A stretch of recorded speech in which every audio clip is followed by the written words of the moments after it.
గారు ఈ ప్రాంగణంలోకి విచ్చేశారు.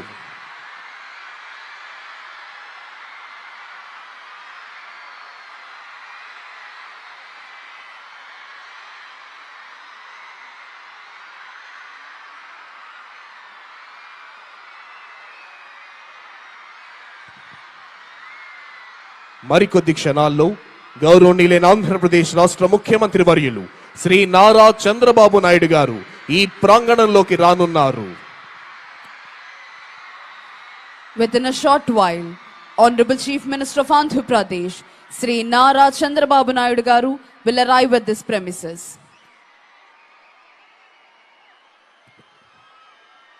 భారతదేశ ప్రజలందరికీ ఇది అద్భుతమైన, సంతోషకరమైన, చిరస్మరణీయమైన రోజు, గణతంత్ర దినం.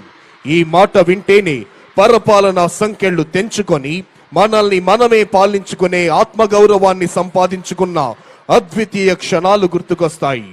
కాశ్మీర్ మొదలుకొని కన్యాకుమారి వరకు యావత్ భారతీయుల గుండెల్లో సంపూర్ణమైన దేశభక్తిని నింపి, భారతగడ్డ నలు చెరుగుల అభివృద్ధి ఫలాల్ని వంపి, దేశ కీర్తి ప్రతిష్టలను హిమోత్తుంగ శిఖరాగ్రంపై నిలిపి, ప్రపంచమంతా భారత మాతకు జేజేలు పలికేలా చేయాలన్న దీక్ష, కసి, పట్టుదల నర నరాల్లో ఉప్పొంగుతూ మనందరినీ కంకణబద్ధుల్ని చేస్తాయి. మరికొద్ది నిమిషాల్లో గౌరవనీయులైన ఆంధ్రప్రదేశ్ రాష్ట్ర ముఖ్యమంత్రి వర్యులు శ్రీ నారా చంద్రబాబు నాయుడు గారు ఈ ప్రాంగణంలోకి రానున్నారు.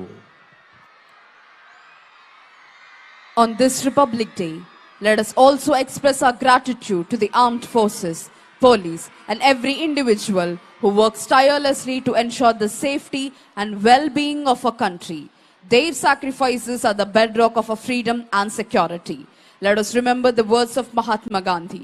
The best way to find yourself is to lose yourself in the service of others. Let us dedicate ourselves to the serving of a nation with honesty, compassion, and dedication.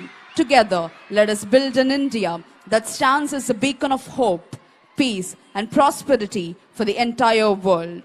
Republic Day is a reminder of our journey as a nation, a journey that began with the sacrifices of countless freedom fighters and visionaries who dreamed of an independent India governed by justice, equality, and liberty.